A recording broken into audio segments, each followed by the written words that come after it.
I do my clinics a little bit of a different way. I like to go through a lot of different scenarios, different situations. If you guys ever have a question or want to ask something, feel free to just raise your hand. Your question could open up a good top of the conversation, or it could have somebody else ask a question, or don't hesitate to ask if you have something that comes to your head. Typically the first thing I like to talk about is grip. There's a couple different things that I'm going to talk about that are not necessarily going to make or break your disc golf game, and one of those things is grip. A really good example that I like to use a lot of the times is a guy named Scott Stokely. He used to hold the world distance record by throwing over 700 feet, and he's 6'8", and his hands are huge, and he used to grip the disc like this. And I would never suggest somebody to grip the disc this way. But he what can you say? He threw it over 700 feet, so it's tough to argue with somebody like that. If you're really accurate with the grip that you use currently, I wouldn't suggest changing it over. I would suggest trying it out, trying something different to see if it helps and improves your game. In 2010, I graduated high school, and I always threw a frisbee or a disc with one grip, and I still use the grip. I've added another grip to my game, but the main grip that I use is called a power grip. And what I do is I curl my fingers up underneath the rim. The tips of my fingers right here are on the inside of the disc. And a lot of people make a couple mistakes whenever they try to use this grip. They keep their fingers straight like that. You don't want to do that. You want to have your fingers almost at a slanted angle, so the disc can actually come out of your hand. If your fingers are pointed more straight, it's going to be a lot easier for it to hold on, and then you're going to grip lock it to the right. Another mistake that a lot of people make is they put this pointer finger up underneath the disc as well. And you don't want to do that. You want to have it laying just on the outside of the rim, just a little bit over the top like that. Does that make sense? Yeah. Yeah. Sorry. No, it's back okay. up one more step. Yeah. Where is the disc sitting in your in the palm of your hand? Yeah. For me, personally, I know a lot of people teach it differently, but I have it actually on the bottom edge of the fat part of my hand right here. So it goes from here and about all the way across to the left side of my pointer finger. So right about there. I know there's a lot of people that teach you to put it into your hand right here, and that's kind of something that we'll get to here in just a minute. But the thumb position is really has to do with that where you put it in your hand. Because for me personally, I've always gripped the disc just a different way. I like to squeeze it, and I push my thumb down on top a lot, pretty hard whenever I use a power grip. And there's different world champions that have done it completely different ways across disc golf history. Avery Jenkins, who's a 2009 world champion, puts his thumb like this on the disc. Nico Locastro puts his thumb like this, lays his thumb completely across. The similarities in all of those is that they have pressure on top of the disc, so they're controlling the front of the angle. So whenever it's coming out of their hand, it's all going to be consistent. So they're going to have that pressure point. At some point, it's going to be on top of the disc. For me, it just looks like I'm bending the disc in half. I can squeeze it really tight. For me, that's always been comfortable. You hang on to that pretty firm. Yeah, and there's going to be a couple things that I'm going to talk about as well, where I'm never going to suggest you do something to your max potential. Your 100%. The reason is whenever you bring in that 100%, I always go back to Tiger Woods whenever you're playing the video game. Whenever you try to hit it as hard as you can, you always bring in inconsistencies in your game, and you're gonna go off your line. So whenever you're watching, does anybody watch YouTube videos of disc golf? Almost every single person here typically. I've seen a couple videos online. You see the professional players throwing it really hard. That's not 100% of their power. That's going to be about 80 to 85%, because if you go to that 100%, you really bring in a lot of areas where you can go out of bounds. And honestly, an extra 15 to 20 feet is not worth going out of bounds. It's worth it just to have a nice, consistent shot where you can wake up in the morning and do it without even trying. That's the point that you're trying to practice to get to. Now, when you're practicing, of course, you want to go a little bit over that so you feel comfortable in that range. Grip pressure is one of those things as well. When you're trying to grip the disc, I'm not gripping the disc like that. I'm gripping the disc like I was going to shake somebody's hand, just nice and firm. I'm not trying to rip it in half, and I don't want it to be nice and soft in my hand either. I just want it to be nice and firm, something that I can hold on to for an extended amount of time. like make my hand tired or anything from throwing a disc. That sounds really right off the car. With Fan Grip, the other grip that I use, in 2010 I was 1,000 rated. I was 18 years old, and I thought I was really cool because I could throw the disc hard. But I wasn't very accurate whenever it came to short shots. So when it came to shorter courses or in the woods, I would always get beat. I would always get beat from the players that I've been playing a really long time, had a really good short game, and it's pretty frustrating. We all know to get beat by somebody you know that you can beat. And I looked back on rounds and figured out how I was losing so many strokes. And honestly, it was the easiest shots in the game, should be the easiest shots in the game, is basically under 200 feet. Of the under 200 feet, you get if you go back and look at your rounds, you can kind of think if you had a putt from 10 feet or 25 feet after an upshot from that distance. And if you have 6 putts from 10 feet, typically we're going to come close to making all 6. 6 putts from 25 feet, even though it's a short distance, if we make 5 of them, we're feeling pretty good. But making 6 is pretty tough, so you kind of leave a couple strokes out there. The whole idea of the Fan Grip is to really get your hand off the inside of the disc as fast as possible. And it's very similar to my putting grip, but the main point of contact are these 2 fingers and my thumb. And I'm basically squeezing the inside of the disc like that. That's the main point of contact. I can throw the disc just with these 2 fingers. And all I'm looking to do is just spin it coming out of my hand. I'm not looking for a pop, I'm not looking for a snap. I'm not gonna go out into the field and practice throwing with this grip and trying to get a lot of distance. I'm gonna go out to a couple trees in the middle of some woods and practice throwing straight down the middle and really working on the finesse and working on spinning it with a certain angle out of my hand. I was 1,000 rated in 2010, which is about average for a pro. And at the end of 2010, I won the United States Championship when I was 18. And then the next year I was 1040 rated. And I honestly really like to contribute that because I was really good at short distance. I didn't have to putt from 30 feet on short holes.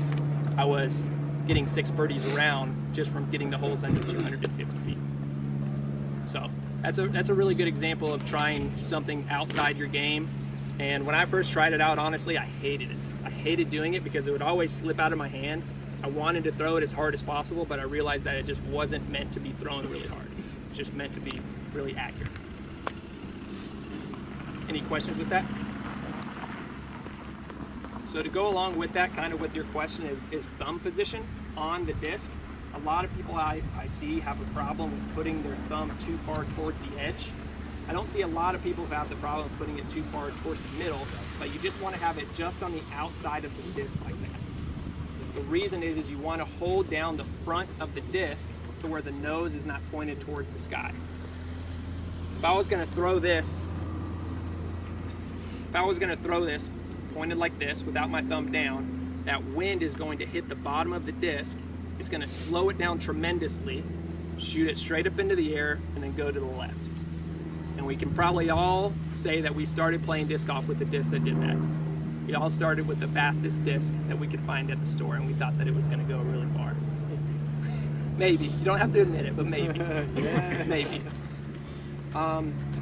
So I'd like to do a little bit of a trick here. If you guys grip your disc and put it out in front of you, just hold it out, and then take the disc out of your hand and leave your wrist to where it is right now. And if you notice, if your hand is pointed out and your fingers are pointed straight, your grip is probably, or your wrist position is going to be wrong. You want to have it to where your forearm and your thumb basically are completely flush and your fingers are pointed towards the ground. And that's going to make it to where your disc is going to be a lot flatter whenever you're releasing. And with that same grip, bring it back towards your forearm and then bring it right back to where it was and look at this motion. A lot of people have the problem of coming through and they're adding the motion to where they flip their forearm towards the sky.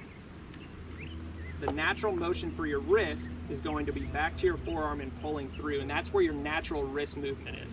If you notice, you guys, if you force it all the way in, that's, like we were talking about, that's your 100% wrist motion. That's not what you're looking for whenever you're throwing a drive. You're looking for it just nice and easy right there. A lot of people think whenever you're throwing a drive, you're really looking for that snap out of your hand. But that necessarily is not correct. You're not always looking for that snap because your wrist is going to naturally open. And we'll talk about that here in just a second with reach back. There's also going to be a lot of really small points. So if I miss something or if you want me to explain it again, feel free to ask. I kind of get tied up in words sometimes. So any other questions with grip? So if you guys have seen, I have a video online to where I teach a lot of people to practice throwing standing still. And the reason for that is because the last half a second of your throw is where you're going to get all of your distance from. A really good example of that, if you guys know who Paul Ulibarri is, in 2006, I played the Memorial in Phoenix, Arizona as my first tournament. I was 14 years old, and after the tournament, I was walking around the course and I saw him and his dad throwing, and he was the first person I saw ever throw over 500 feet. And he ran up with no natural X step. He ran up like this and would throw, and he would rip the disc really far, the farthest I've ever seen. And I like to make fun of him because of his run up a little bit, because he's changed it up. But the whole reason with that run up is that he was just as effective as a lot of pros that could throw far because he ended up in the same position as everybody else. Just like I was talking about with the thumb positions, his last step is the same as everybody else's, which is that standing still motion. He's getting all the weight from his back leg here, and he's shifting his hips into it. If you guys stand there a little bit wider than shoulder length, we're also going to do another trick as well. Put your disc towards the back side of your body right here. And what you're going to do is, my comparison in this stance is professional baseball and golf. And golf is obviously, it's going to be mirrored for a right-handed thrower or a right-handed batter, but you want to keep your head on the back half side of your body. The other thing is you want to remember is your nose over your toes. You never see a professional athlete standing there like this, about to hit the ball. Here it comes. You're not going to see him standing there like that. You see him loading up on this back leg, staying really low, keeping their center of gravity to a smaller point, because standing right here, you have a lot of room to mess up.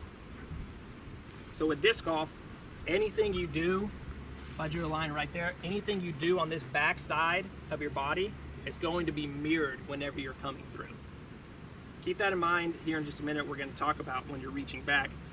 But if we pretend like we're about to throw a shot, everybody puts their hand back here. Notice when I reach back, my left shoulder gets completely out of the way. You want to match it to this shoulder whenever you turn. So anytime I reach back, I'm pulling that left shoulder back with me, and my head is going to be lined up with this left foot. So if you watch this just for a second, put your right foot over this left foot. If you're right-handed, of course. If you're left-handed, I'm sorry, you have to switch everything around. But you're going to take one step and pretend like you're about to throw. And take notice where your head goes. If your head follows this foot right here, I can already tell you that you do not use your lower body whenever you're trying to throw a drive. Because if I was running up and my head followed this right foot, I would plant it right here, and the only thing I have left is to do this motion.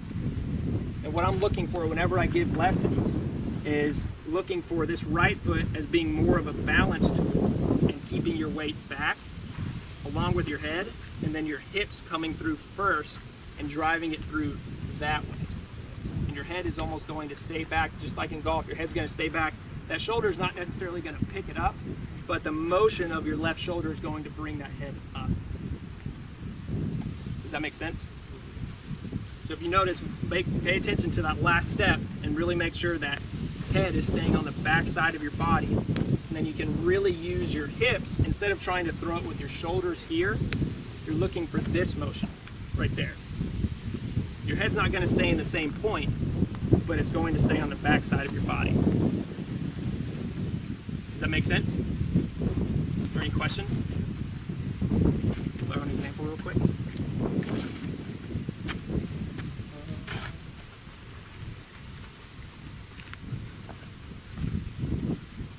Keep it right here. Throw a stance to a shot.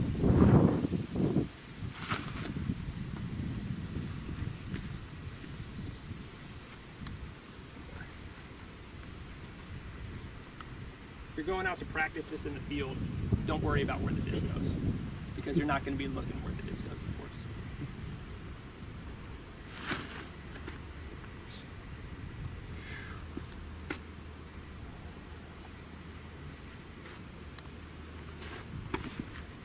Is there any questions with that little drill? Maybe? Yeah. How much do your hips rotate? Say that again? How much do your hips rotate as opposed to just kind of push through? I would say it's almost a little bit of a gray area combination of both, because a lot of people have the, I guess, theory that they want to rotate this way, and that's when they miss out a lot on their lower body, because theoretically your left leg has to be pushed in this way. Like your knees will basically be pushing from one side to the other to where you're transferring all that energy coming up into the disc right there. And then whenever it releases, that's when your body is going to rotate. Okay. Come in right behind it. Thanks. It's actually really interesting to watch a swing coach for golf break down. Yeah, that's what I was thinking of when you were saying shifting. Yeah, and same with baseball. It's really interesting to watch and think of it a mirrored version of somebody coming through and exploding into a baseball. It's pretty crazy to watch, but it's very, very similar. Any other questions? Got one? Maybe? The key points would be nose over toes, Yep. shifting the weight. Yeah, body position we'll talk about too a little bit more. And that's more solely on shifting the weight and keeping your head in the right position. Because a lot of people have a problem whenever they're coming through to, when you first start, you want to watch your disc as much as possible and see where it goes. And if you see any pictures in the magazines, you see that whenever a disc comes out of a professional disc golfer's hand, they're not watching it the whole way. The disc could be 40 feet out in front of them, and they could still be right here, just releasing the disc, because the disc has already been gone, and they're keeping their shoulders and their head squared. Does that make sense? Kind of a broomstick sort of. Yeah, exactly. Yep, and that's actually the next thing that we'll talk about is lining up for your shot, which is really important, and it's actually a really good way to raise your percentages on getting certain holes. And for me, I think of a lot of the holes as percentages in my head about how often am I going to hit a shot, how often is it going to go out of bounds, how often can something bad happen compared to something to where I can just take a par. So the main rule here is that your back leg is always going to be pointing in the direction that you want to go. If I'm going to be throwing straight down the fairway, my feet are going to be lined up straight down the fairway. My toes are going to be pointed this way, and that goes with my shoulders. My feet are always going to match my shoulders position. I see a lot of people who make the mistake of turning this way towards the target, and you get to a point to where you're more releasing it and trying to hit a certain point and having a constant release when you're lining up. But what I mean by my stance at the end of the tee pad, if I'm taking a full run up, that last step is going to be where my toes and my shoulders are lined up. And if I keep my head down, then my shoulders are going to be in line the whole way. If I watch the disc coming through, my shoulders are going to turn before I can even release the disc. Therefore, I'm going to be open way too far to the right, and it's not going to be an accurate shot. And that's when it comes to really being committed to your shot. Whenever you get up to a hole and there's trees all the way down the fairway, everybody wants to watch the disc, make sure you hit the gap. But really, you want to make sure that you stay committed and you really focus on hitting that release point to where if you move your head a little bit, get off line, you're going to pull it off line. And the same thing goes if I'm throwing a left to right shot. If I'm running up, if I'm throwing a big left to right shot, let's say I'm going over this tree, I'm going to be running up from the right side of the tee pad to where I'm hitting the end of the tee pad with my feet pointed in that direction. I'm not going to be lined up here, or am I going to run up straight and expect my shoulders and my feet to be pointed that way? I'm going to manipulate the tee pad, and we all know watching YouTube videos, people run up from different angles all the time. Whether it comes to big right to left or big left to right, people are hitting the end of the tee to where they're setting themselves up to where they are least in that direction. if I'm throwing a big left to right shot, there's no way that I could throw a right to left shot from up here. My body is completely lined up unless I look that way while my feet are here to throw it over here. I've completely taken that right side of the tree completely out of play. The same thing goes if I'm throwing a right to left shot. I'm going to line up my feet this way. I'm going to run up from the back left side of the tee pad. To where if I'm throwing a big right to left shot, me coming this way and hitting my spot right to where my shoulders and my feet are lined up to go to the right. For a Anhyzer flip shot, we can run straight up. Yeah, I would probably run straight up with it. And whenever I do lessons or clinics like this, I try to teach everybody the most consistent angle out of their hand, which is going to be a slight hyzer. That's my favorite shot. Yeah, and honestly, that's the most accurate shot that you can throw with this. We all know the right to left shot, whether it's sidearm would be left to right, or lefty would be left to right, but right-handed right to left shots are going to be the most accurate shot in disc golf. So if you can learn that release over and over and over again, all you have to do is change the stability of your disc, and then you can hit any shot in the game. You just have to have that nice clean release. When we were talking about earlier with the wrist motion, and we were talking about coming in here, the problem a lot of people get when they're throwing the hyzer flips is they try to turn it with their wrist too much. How do you fix that problem? It has a lot to do with muscle memory, just going out and practicing with it. And one of my suggestions to anybody is to get a really beat up putter, or a really beat up mid-range, and go and throw 30 shots a day, or 50 shots a day, whatever it has to be. But learn to get it to go out and then turn to the right. Because if you turn that disc over out of your hand, it's not going to go 100 feet. It's just going to roll into the ground. But you're going to learn. I have a really flippy disc in my bag, unless I left it on the course. But the PA4 I always use for shots like that, because I can release it like this, and it can go out to 250 or 300, and it'll stand up, and then it'll slowly fade to the right. And I can hit different shots to where I either don't have to throw a sidearm, or I don't have to throw a big turnover. It's just a lot easier. So I'm going to throw this disc with a lot of hyzer. Try to get it to go to the left, and it's going to come back to the right.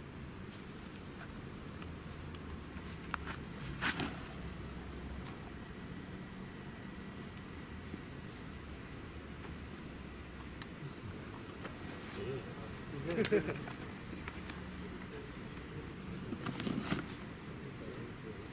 anybody have any questions?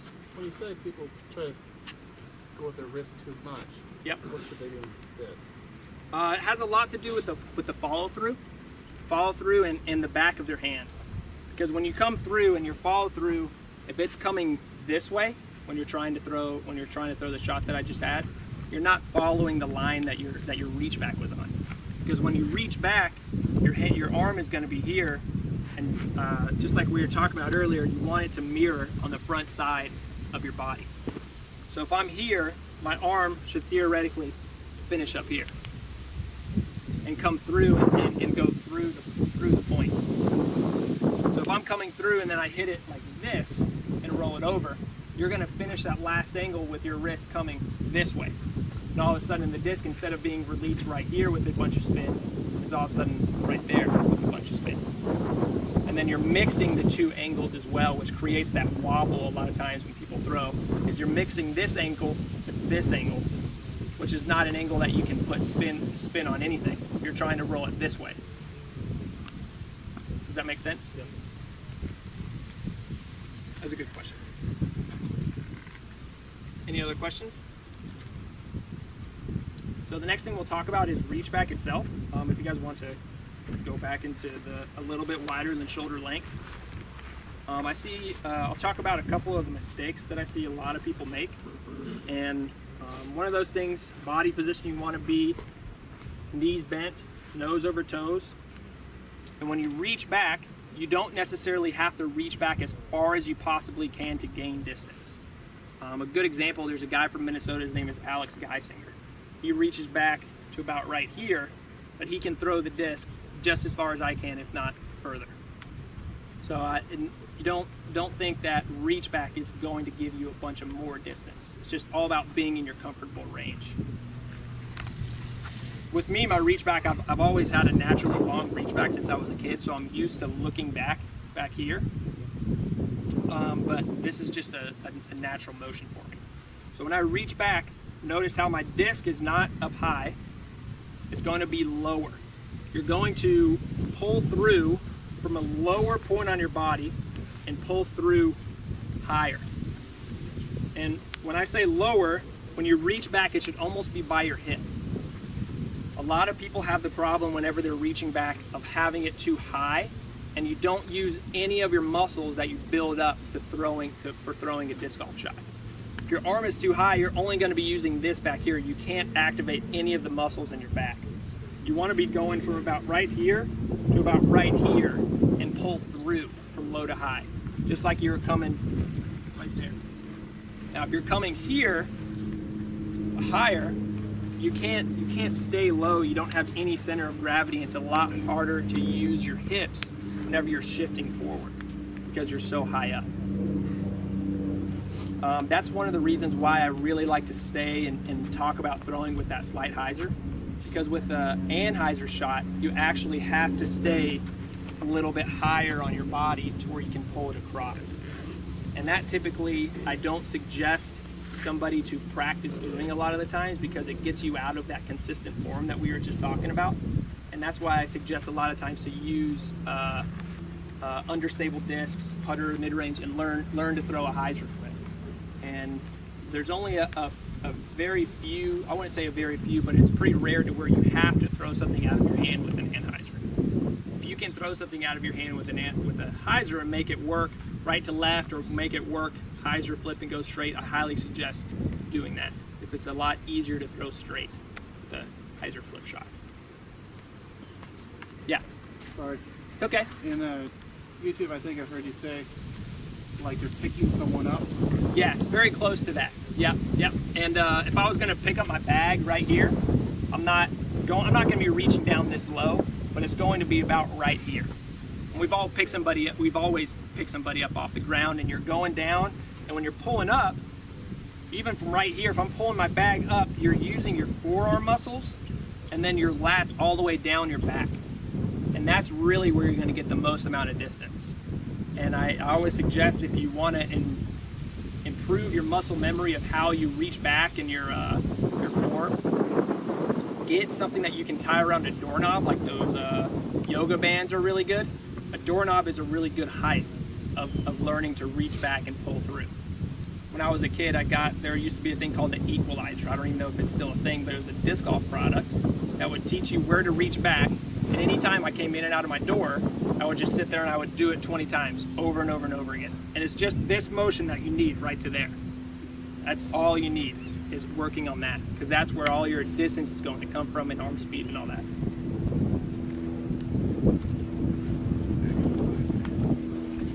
I don't even know if they still make that. Yeah. I've seen them online. Need that. Yeah. I saw videos. You make resistance bands. Yeah. They make a lot of stuff like that. I'm sure Amazon's got it. So with reach back, you really want to make sure that your disc is low, and you also want to make sure that you're matching the angle that you're going to release on. So if I'm going to release on a slight hyzer, my disc is going to be on that slight hyzer angle the whole way.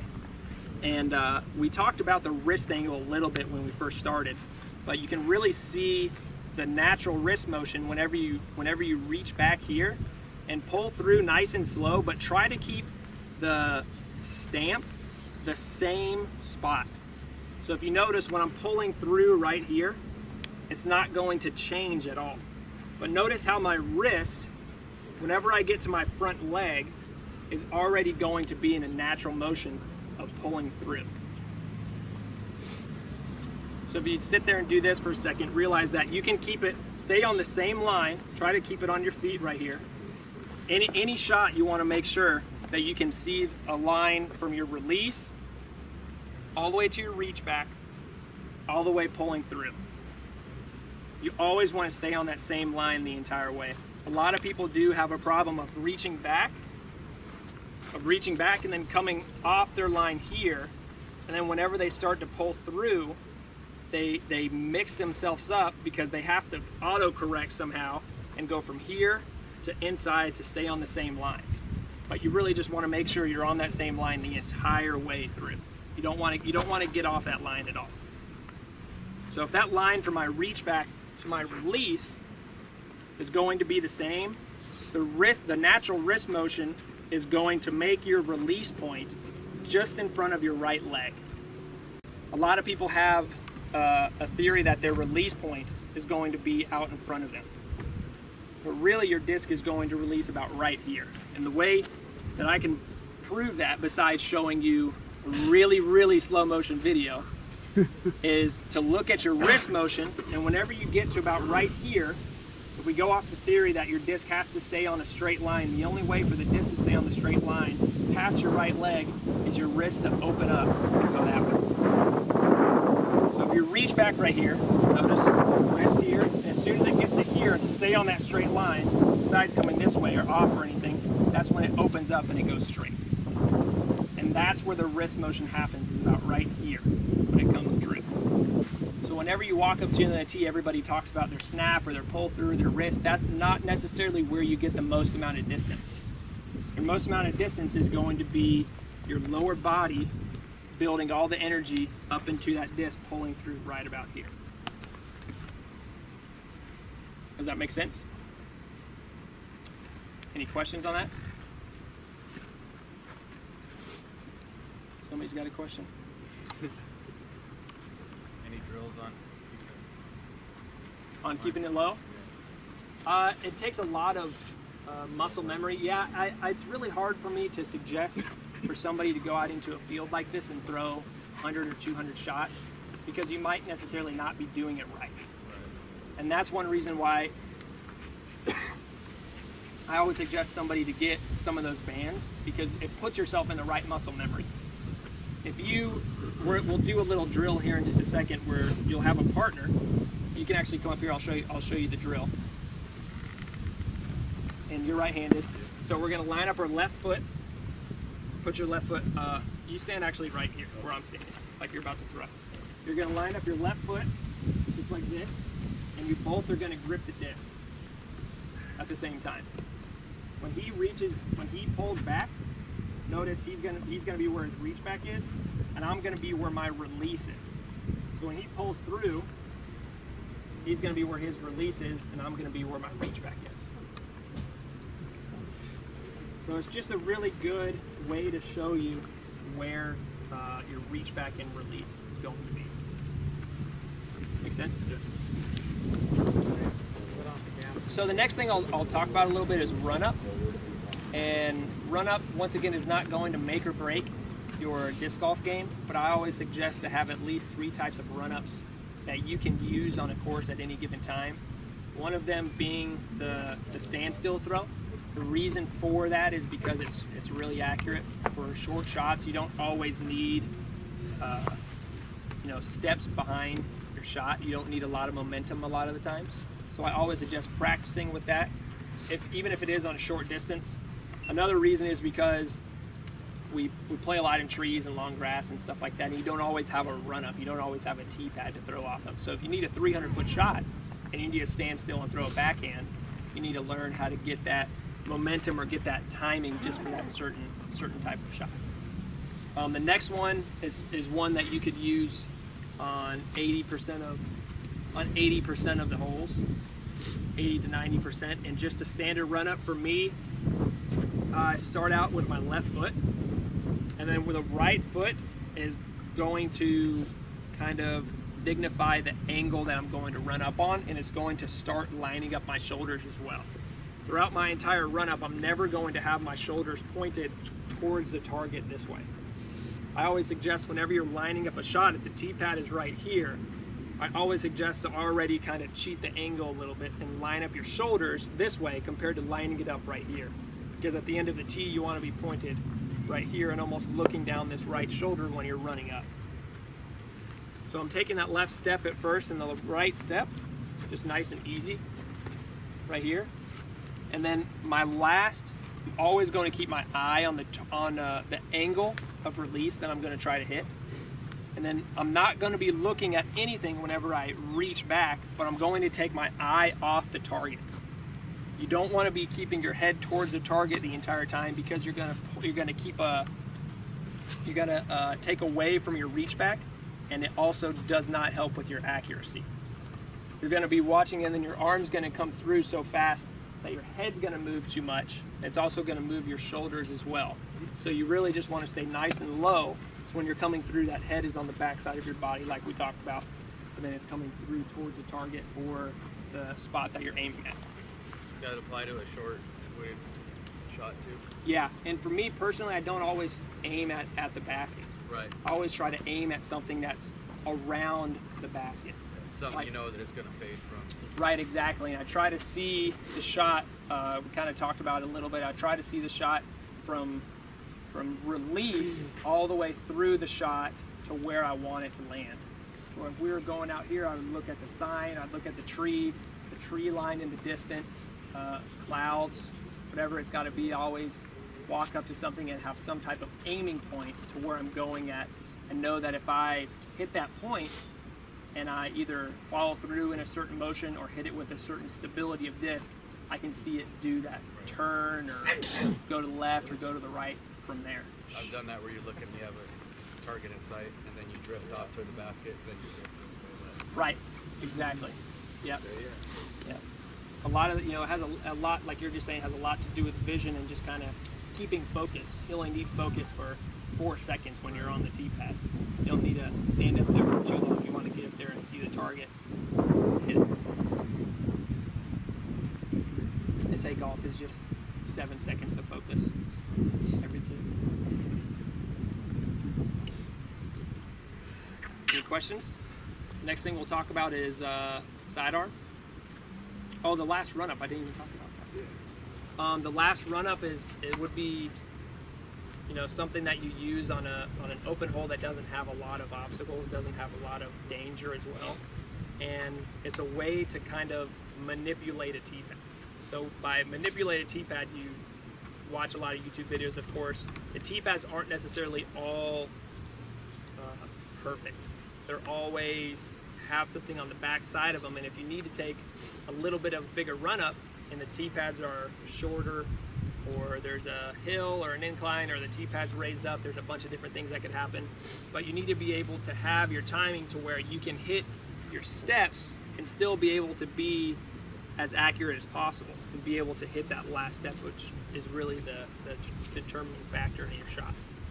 I can't think of an example right now, but we all have that certain hole that the run-up messes you up. And if you pay attention to a lot of the tee pads, a lot of the times it's kind of steering you in the wrong direction. So really make sure when you walk up to the hole that you're looking more at your line compared to how the tee pad is pointed. If it's trying to take you one way or another, make sure that you're looking down the right way. There's a lot of courses that I've seen whenever traveling is the tee pad will steer you more to the left, but you have to run the opposite way on it. And that means that you have to hit the tee pad here, and it might be going that way, but you're throwing over there. So, Milo has one of those. yeah. And with it going to 36 holes from 27, it's not going to be a perfect angle for you.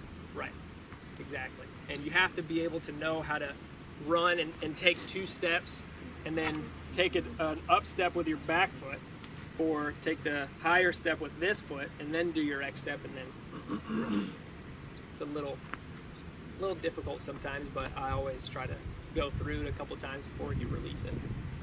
What about Exactly. what about running up to your mini on your second shot?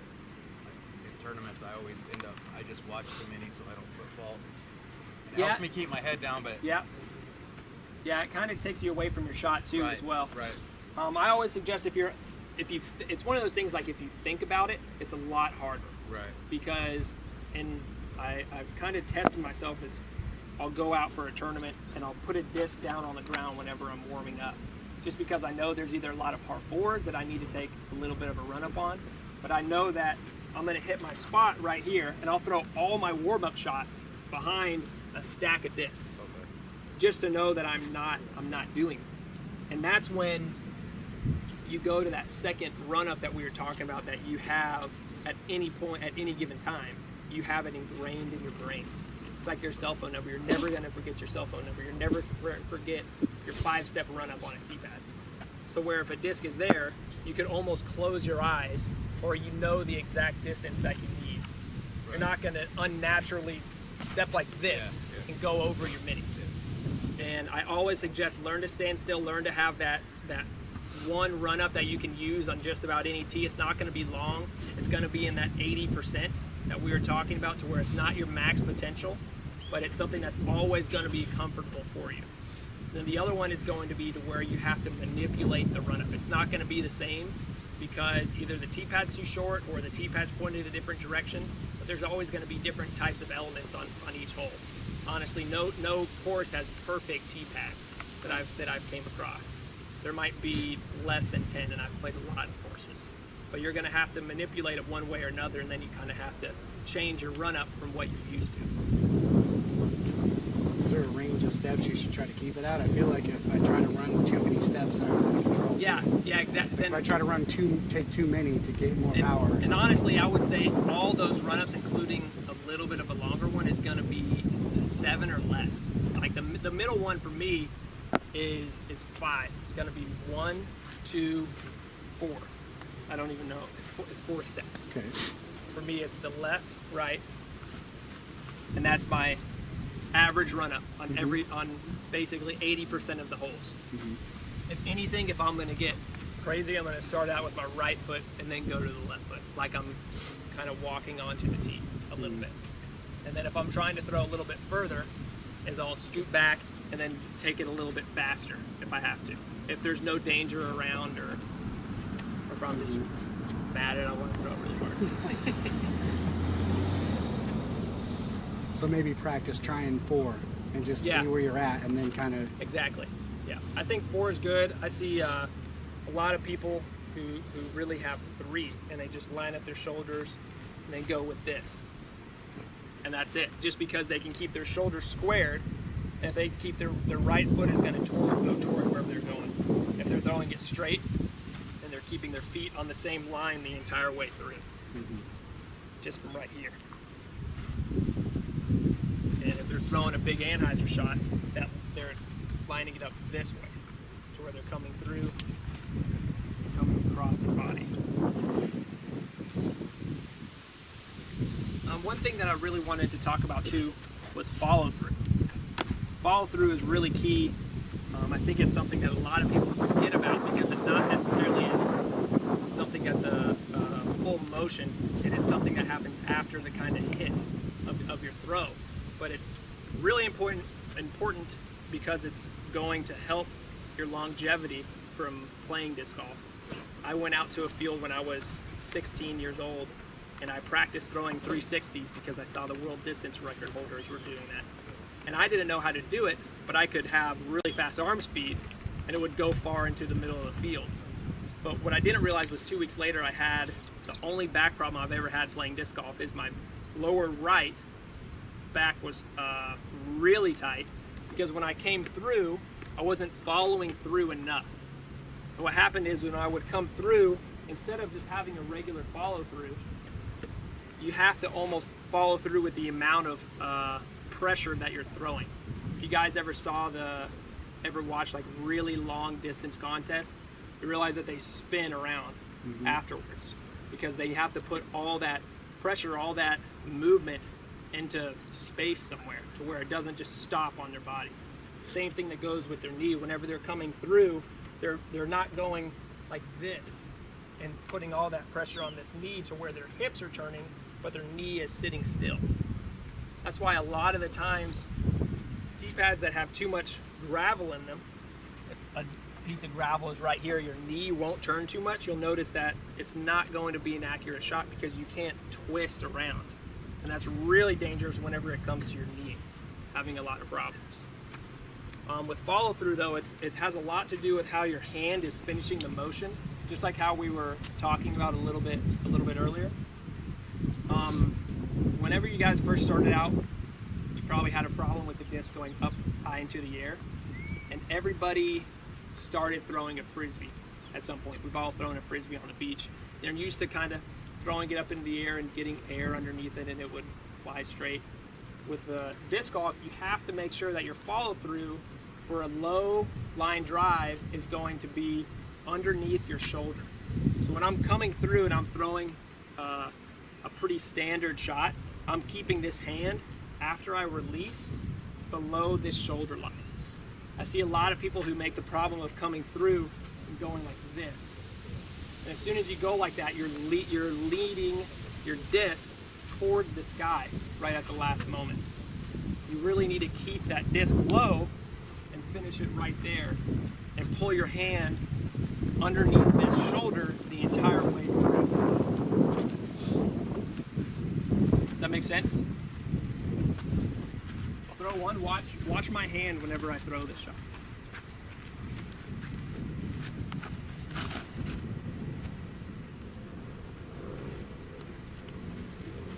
One more.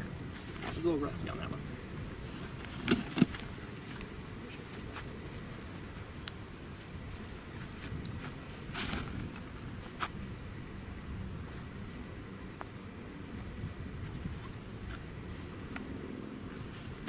Does that make sense with the follow through? Same thing goes whenever you're trying to throw an Anhyzer shot, although we didn't talk about that a whole lot. A lot of people have a problem with Anhyzer shots because they think that throwing it up into the air, just like this, is going to make the disc go from left to right. But really, you have to make sure that you're pulling the disc down, making sure that the right side of the disc has air on top of the disc, pulling it to the right. You can really manipulate a disc by putting a bunch of angle on it, because you can get the top of the disc with air and making it go from left to right. I've got a A1, which is a really overstable approach disc, more overstable than that A2 we had up there. And I'll show you an example. Pulling through, I'm going to pull it through like this, and it's going to go from left to right. Only because I follow through, and I'm going to be pulling it down really hard.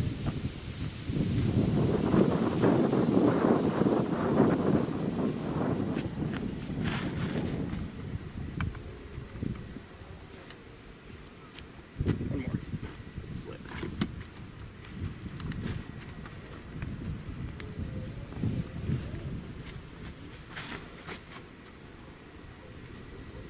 Four.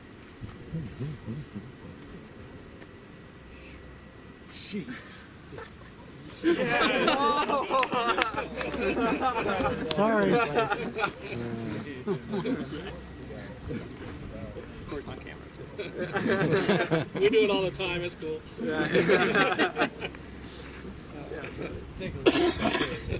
Does that make sense? You got enough backup here. right? What'd you say? You got enough backup. Oh, thanks. We got more. With your hand, that's the follow through motion. With your hand, with your body, you want to make sure that you don't stop yourself. When I'm pulling through, I'm not stopping right here with that shot. I'm going to be coming through, and that left shoulder is going to be pointed where I'm going. So you really don't want to. You're going to have a natural follow through, just like we were talking about with the wrist motion. You just have to make sure that you don't stop yourself to hold yourself back. It's not a foot fault if you fall off the tee pad like this. Throw one more. No cards around. You guys heard that, right?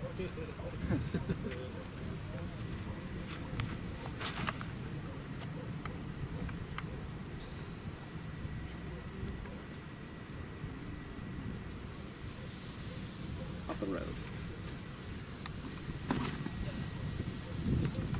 With Anhyzer, it's that you're matching more of the angle of the shot with your body, because your arm has to come up here because you're coming through here. It's the same wrist motion, and that's where a lot of people kind of get mixed up. The wrist motion is still the same, but my body is back here to where I'm going to be pulling through, pulling this way. A lot of people try to throw the Anhyzer and do this, to where they come through and then flip it over there. How do you prevent that? My problem is It's just early it's all release. early release. Yeah. Is out. I mean, a lot of it could be your head. Honestly, it could be your head motion to where you're coming through this way, and you're more of trying to let it go instead of really focusing on that release point right there. For Anhyzers, of course, it would be right there. Could be a couple different things. Any so questions? for us to practice would be, as you said, a lot of our mistakes is going up like that. We should be pulling it down. We want it to turn right. Right, We want for, to pull it down. For the release, The on the release part is what Anhyzer, I mean, yeah. it should be coming through this way. Yes, and it's not necessarily pulling down. You just don't want to be. I'll show you an example. This is what I would say. Don't do. As a lot of people do this. Yeah, right exactly. there. To try to get it to turn right. Exactly. And what I would say is better would be to make sure that your disc is this way instead of like this. Okay. And then when you're coming through, you're coming this way. It's just making sure that the air is going to hit the right side of the disc, like that, compared to doing that. Does that make sense? Yep.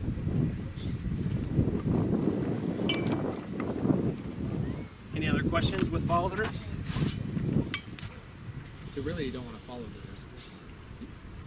Say that again. I think that's my problem, is that I'm so anxious about losing it for one, or hitting someone, that I stop my motion, Yeah. and so I can watch it, so I know where it goes and know Yeah. what tree it went in by, or Yeah. you know. Yeah, I mean, I would say that's a really big, that's a problem that a lot of people have, honestly, because when they first start out, they're nervous to throw the disc 50 feet because they think they might lose it. But then when you kind of get more involved, you realize that they're throwing it 500 feet. It's kind of like a golf ball. For me, if I hit a golf ball, I probably got to look for 5 or 10 minutes to find it, whether it went 200 yards or if it even went 200 yards.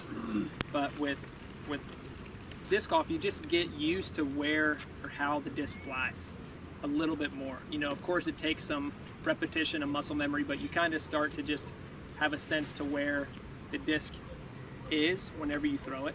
Trust that it's going to do what it's designed Right, to. exactly. And really just committing to the shot too has a lot to do with it, because you know there's a big difference in letting go of your shot and kind of hoping that it does it, and really committing to it, and then hitting the shot and then knowing that that's it's gonna work out. You're not thinking of anything else.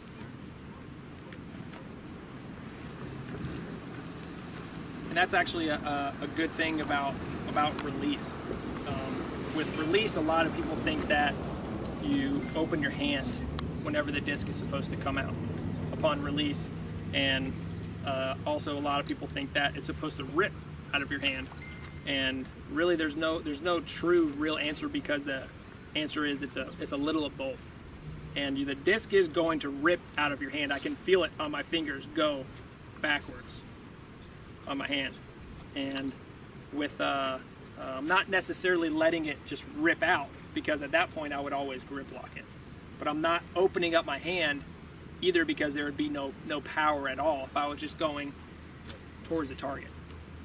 So really, whenever you're thinking of release, you know, we've already talked about release to where it's coming right here, but make sure that it's a little combo of both. Your hand is almost opening just a little bit to where it's coming out of your hand, but you're also not aiming and trying to hit a point right here. Does that make sense? Yeah. I'm not the best sidearm player in the world, but I can say that my sidearm in the past 2 or 3 years has gotten 90% better. Honestly, I used to only throw forehand if I had to do it, or I would throw it out of trouble shots. I would never choose to throw it off of a tee pad. Back really 3 years ago. But I started traveling with this guy. His name is Nate Long. He has the longest sidearm that I have ever seen, and he used to pitch submarine. So he would pitch really low here, and he played shortstop in baseball. So he was used to the run up. When I first met him, he had a bunch of speed on his disc, but he didn't know how to control it. And I've helped him slow down, and now he can launch sidearm easily over 500 feet. I'm not saying that, just saying that he throws really far, but he really does throw over 500 feet sidearm. But he keeps his feet square, just like in backhand, and it makes sense. It's very comparable to backhand with the way that I run up on a sidearm. Is I keep my feet square towards the target this way, and then take that last step and keep my head towards the back of my body and then keep my disc low and pull through, just like we were talking about in backhand. With grip, I would say 80% of people who throw a sidearm, 80 to 90%, have basically the same grip right here, and it's typically this middle finger on the inside of the disc right here. A lot of people have a problem with gripping this part of the disc, and it's a lot easier for it to be soft in your hand or really flimsy. You really want to make sure you're gripping the rim of the disc right there. And another thing that I see a lot of people make the mistake of is not tucking it into the thumb. You really want to make sure that it's tucked into this thumb right here. And you can see kind of from the sun, I don't have a clear disc with me, but you want to pinch this pointer finger and this thumb right on the disc, and that's where your pressure point is going to happen. So really when you see Ricky Wysocki's a really good example. When he first started out, he could rip a sidearm, he still can, but he tucks it into this thumb really tight. And he pushes it in there because that's where you want your pressure point to be. You don't want it to be out here, and you don't want it to be really flimsy in your hand at all, because you can create a lot of wobble, a lot of inconsistencies doing that. With grip, I see other people do, I've seen people do one finger, I've seen people put it like this, and I've seen people with this grip as well. And once again, none of them are better than the other. I personally can't throw any other grip besides this, but there's some people that are really accurate. I think Avery and Nate Sexton actually throws it like that. And they're some of the best sidearm players. And your thumb is right on top of the finger. It's not, for me, it's not right on top, but it's pinching the disc with it. just behind it. Yeah. It's like my pointer finger is right here and my thumb is right there. Yep. And once again, I always suggest people to learn, if you're not good at sidearm, or you don't throw it that much, I always suggest learn to throw a putter at first, sidearm, even though it doesn't work, it might wobble, it's not going to go very far, but you need to learn just the wrist motion right here, over and over and over again. And really that's the main thing that you're looking for, keeping the palm towards the sky and not getting the motion of this. Just like in backhand, you don't want this motion. In sidearm, you don't want to throw your thumb over the disc that way. You want to come through to where you're spinning the disc with your wrist and not trying to throw it like a baseball. And that's where a lot of people think that they need a really overstable disc to throw sidearm, but they're really just rolling their wrist a bunch over. You want to keep it as straight up as possible. Jeremy Kolink is a really good example. He throws 400 M4s, and an M4 is a really straight mid-range. He's one of the best in the world and one of the most accurate people because he keeps that palm up and he can just spin it and get it to go 300 or 330 feet on a dime every single time. He owes me for saying that. But I'll show you an example. This is a little bit less stable. I'm going to throw it nice and easy, and with my follow through, once again, I'm going to keep it nice and low. One thing I see in some people is getting elbow problems, and it's really similar, I think, to tennis elbow. You want to make sure that you start your disc back before you start to pull through. So whenever I run up, I try to keep the disc back here and then throw my shot. If you keep the disc in front of you, then whenever you're about to throw, whip your disc and your elbow forward, you're going to create a lot of pressure right here and a lot of pressure on your rotator cuff as well, because you have the weight of the disc whipping back and coming through. So make sure you start that disc back and then pull it through and finish it on the same angle that you wanted to release it on.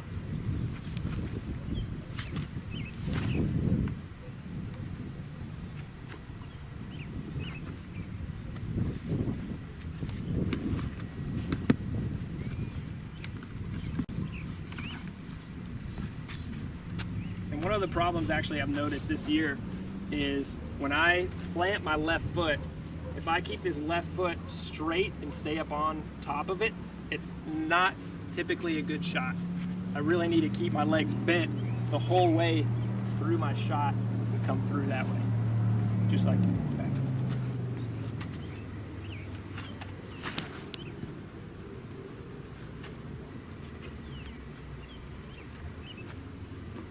And with follow through, you're not going to have a whole lot of energy coming through on a sidearm, so you're not really going to be following through like this if you're going to compare it to backhand. But you really need to make sure that you're not going just right here. You need to make sure that you're just coming through, giving it a nice spin, and then pull through with this right leg. Just pull it up just a little bit. Yeah. So I noticed when you threw that last shot, when you took a step up, you didn't cross step. Right. Is there a reason that you don't use the same hip spin as you would with a forehand, just opposite, or? I don't feel comfortable going this way. I don't know why, but for sidearm, it feels completely different for me. Going backwards. So I try to keep it to where it's more of just a little hop. So I'm basically bouncing off this left foot right here when I come through, and then I'm having all my weight here, and then this left foot once again is going to be that balance where I'm coming through that way. Kind of like a crow hop a bit. Exactly. Yeah. I played baseball for 12 years growing up, so I feel a little bit more into that. And it could be a mental thing too, because I used to try to run up this way, and I never was successful with it. Okay. I never felt good doing it. So I've seen people who do that and are really good at doing it. I just don't feel comfortable coming this way. I feel more like a crow hop, like a shortstop.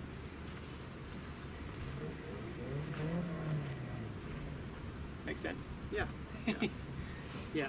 1,000 ways to do it right, a million ways Right. to do it wrong. Yeah, there you go. Okay.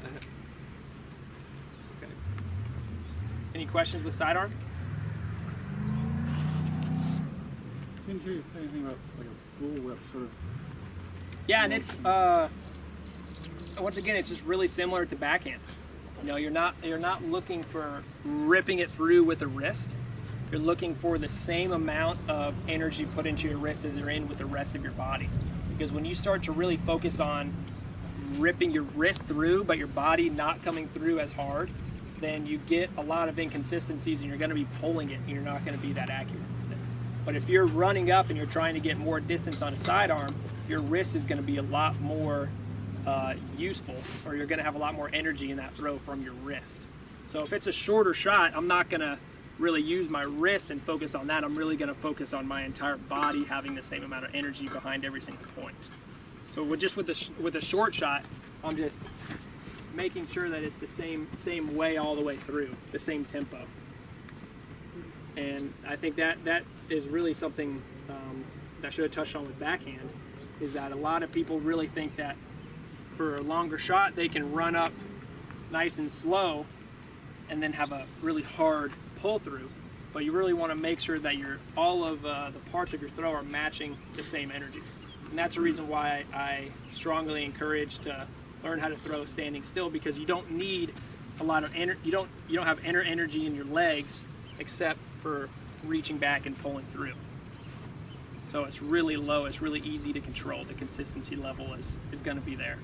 For shorter shots on a run up, for me it's a lot harder, because it's harder to match a really slow run up without feeling like a robot, without feeling like you're point nice and slow and throw it 120 feet.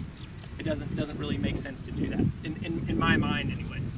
To throw it 400 feet or 500 feet, I'm not looking to run up like a track star for 4 steps. I'm looking to have a nice consistent motion to where I'm coming through and putting the same thing into my arm speed and pulling through. So with a sidearm, for me personally, I'm never trying to rip a sidearm, because I'm not accurate that way. But I'm always just trying to have a nice, easy run up and come into it. Just like we were talking about the 80%, where I'm always trying to keep it on that motion for me.